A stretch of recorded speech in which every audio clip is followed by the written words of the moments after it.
বন্ধুরা, আপনারা দেখছেন কুকিং হাউস অফ অনিমা। আজকে আমি বেলের শরবত বানাবো, সেটাই তোমাদের সাথে শেয়ার করব। তার জন্য দেখো দুটো বাটি নিয়ে নিয়েছি, নিয়ে জল নিয়ে নিয়েছি, আর এখানেও জল নিয়ে নিয়েছি। এবার এই অল্প জল যেটা আছে সেটাই আমি অল্প একটু নুন দিয়ে দিলাম। এই বেলের শরবতটা আমি বানাবো আখের গুড় দিয়ে, সেই জন্য আমি এখানে আখের গুড় দিয়ে দিচ্ছি। এই আখের গুড় দিয়ে এই গরমে খুব উপকার, শরবত পেট ঠান্ডা করে। এই আখের গুড় এখানে দিয়ে দিলাম। ভিডিওটি স্কিপ করো না, এর মধ্যে আরও কিছু জিনিস পড়বে, দেখতে থাকো। আর এখানে দেখো আমি একটা বেল নিয়ে নিয়েছি। এই বেলটাকে আমি পরিষ্কার করে নেব। এটা কালকে পড়েছে গাছের থেকে, কিন্তু দেখো একটুখানি কেমন হয়ে গেছে। এই সাইডটা আমি ফেলে দেব, একটু কালো কালো হয়েছে তো, সেই জন্য আমি এটা একটুখানি ফেলে দিচ্ছি। উপর থেকে এইভাবে চেঁচে ফেলে দিলাম, দিয়ে এর ভিতরের অংশটুকু আমি নিয়ে নেব। এর আগেও আমি বেলের শরবত করেছি, বেলের আইসক্রিম করেছি, চিনি দিয়ে করেছি, চাইলে তোমরা দেখে আসতে পারো। সমস্ত বেলটা আমি এই জলের মধ্যে নিয়ে ফিরে আসছি, সঙ্গে থেকো বন্ধুরা। বন্ধুরা, সমস্ত বেলটা আমি এই জলের মধ্যে দিয়ে দিয়েছি। এই দেখো চামচে করে কেটে কেটে জলের মধ্যে দিয়ে দিয়েছি। আর এখানে আখের গুড়টাও আমি একটু চটকে নেব। এই বেলের শরবতটা আমি করব আখের গুড় আর লেবু পাতা দিয়ে। এর আগে আমি বেলের শরবত করেছি টক দই দিয়ে, চিনি দিয়ে, তোমরা চাইলে দেখে আসতে পারো। আর আইসক্রিমও করেছি বেলের। এবার গুড়টা তো চটকানো হয়ে গেল, এবার আমি এটা চটকে নেব। আর এখানে দেখো আমি কতগুলো পাতা নিয়েছি, তোমরা কমেন্ট করে জানিও তো এটা কি পাতা বলে। তোমরা যদি এই পাতাটা না পাও, আমার এখানে ছাদ বাগানে আমি লাগিয়েছিলাম, হয়েছে, সেখান থেকেই আমি নিয়ে এসেছি। তোমরা যদি না পাও তাহলে এর পরিবর্তে লেবু দিতে পারো। দেখো সমস্তটা আমার চটকানো হয়ে গেছে, এবার আমি ছেঁকে নেব, দেখতে থাকো বন্ধুরা। লেবু পাতাগুলো আমি এর মধ্যে দিয়ে দিচ্ছি, এর মধ্যে দিয়েও আমি এইভাবে চটকে নেব। তাহলে কি হবে, এই পাতা একটা সুন্দর গন্ধ বেরোয়, খেতেও ভালো লাগে।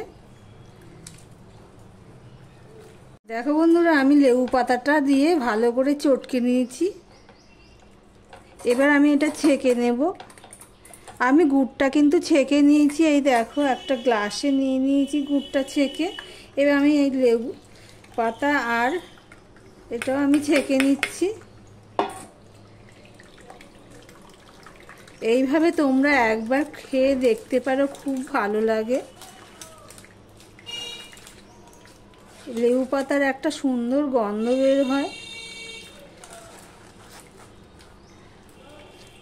লেবু পাতাটা আমি ভালো করে ধুয়ে নিয়েছি, ধুয়ে পরিষ্কার করে নিয়েছি।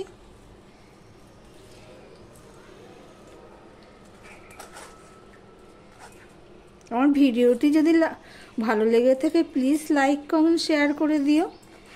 এই রেসিপিতে আমি দুটো শরবতের ভিডিওতে দুটো শরবতের রেসিপি শেয়ার করব, দেখতে থাকো বন্ধুরা। এবারে দেখো আমি এর মধ্যে এগুলো নিয়ে নিলাম, আর কিছু নেই, আর নিয়ে নিচ্ছি। এ দেখো গুড়ের জলটা আমি ছেঁকে রেখেছি, সেটা আমি নিয়ে নিলাম। ব্যাস রেডি হয়ে গেল।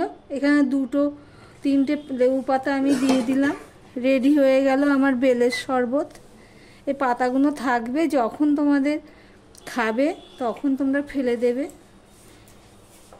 এবার আমি গ্লাসে নিয়ে নিচ্ছি, দেখতে থাকো বন্ধুরা। এবার আমি পরের ভিডিওতে যাব, দেখতে থাকো বন্ধুরা। এখানে একটা কাঁচা আম নিয়ে নিচ্ছি, গ্রিন ম্যাঙ্গো বা র ম্যাঙ্গো যাই বলো না কেন, নিয়ে নিচ্ছি। এই আমটার আমি শরবত বানাবো।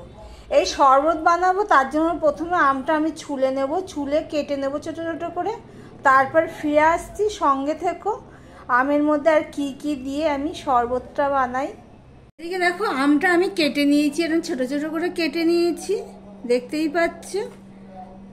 আঁটি ছিল, আঁটিটা বাদ দিয়ে আমি সম্পূর্ণটা কেটে নিয়েছি।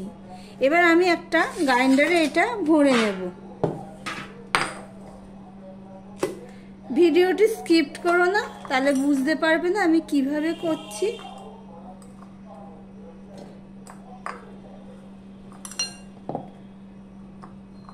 আমটা আমি গ্রাইন্ডারে ভরে নিলাম। এখানে পুদিনা পাতা দিয়ে দিলাম 1 মুঠ মতো, দিয়ে দিলাম চিনি। চিনিটা তার টকটা স্বাদ অনুযায়ী দেবে, তবে আমটা যদি বেশি টক হয় তাহলে চিনির পরিমাণটা একটু বাড়িয়ে দিতে হবে।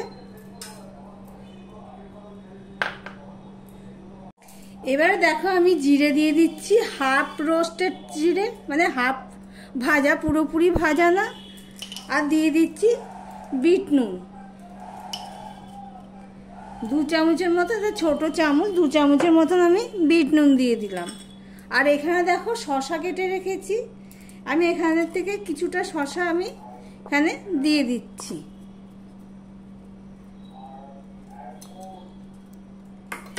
জল ছাড়া তো গ্রাইন্ড করা যাবে না, সেজন্য একটু জল দিয়ে দিলাম 1 গ্লাস। এবার আমি এটা মিক্সিতে বেটে নিয়ে ফিরে আসছি, সঙ্গে থেকো।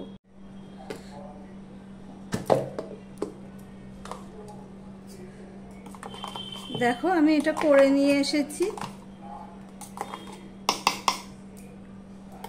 এবার আমি একটা সসপ্যান নিয়ে নিলাম,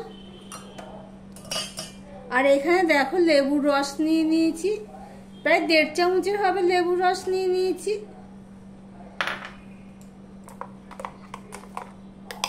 এবার আমি এটা ছেঁকে নেব।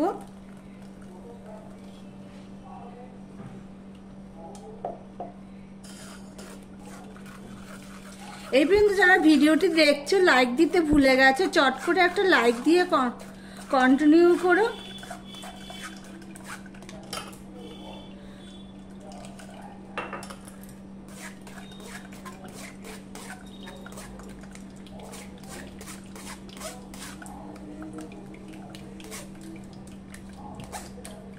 সম্পূর্ণটা আমি ছেঁকে নিয়ে নিলাম।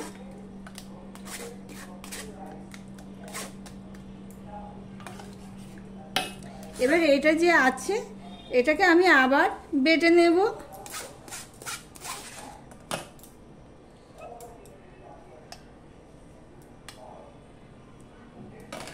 একটুখানি জল দিয়ে দিলাম, দিয়ে আরেকটু বেটে নেব। এটা আবার গ্রাইন্ড করে নিয়েছি। এবার দেখো এবারে আবার দিয়ে দিচ্ছি। এবার দিয়ে দিলাম অল্প একটুখানি মিক্সি ধুয়ে জলটাও আমি দিয়ে দিলাম। আমার ভিডিওটি যদি ভালো লেগে থাকে প্লিজ লাইক কমেন্ট শেয়ার করে দিও। আর যারা নতুন বন্ধু ভিডিওটি দেখছো এখনো পর্যন্ত সাবস্ক্রাইব করোনি, তাদেরকে বলবো সাবস্ক্রাইব করে পাশে থাকার জন্য।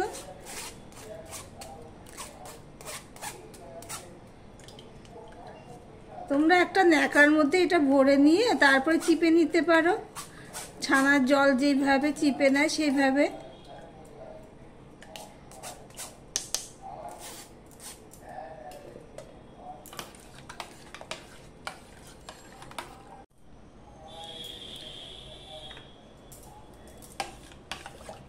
এবার এর মধ্যে আমি দিয়ে দেবো বরফ কুচি কিছুটা।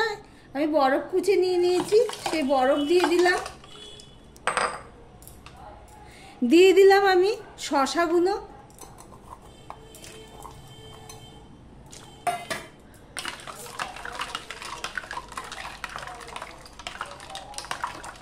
শরবত আমার রেডি হয়ে গেছে। এবার আমি গ্লাসে ঢেলে নেব।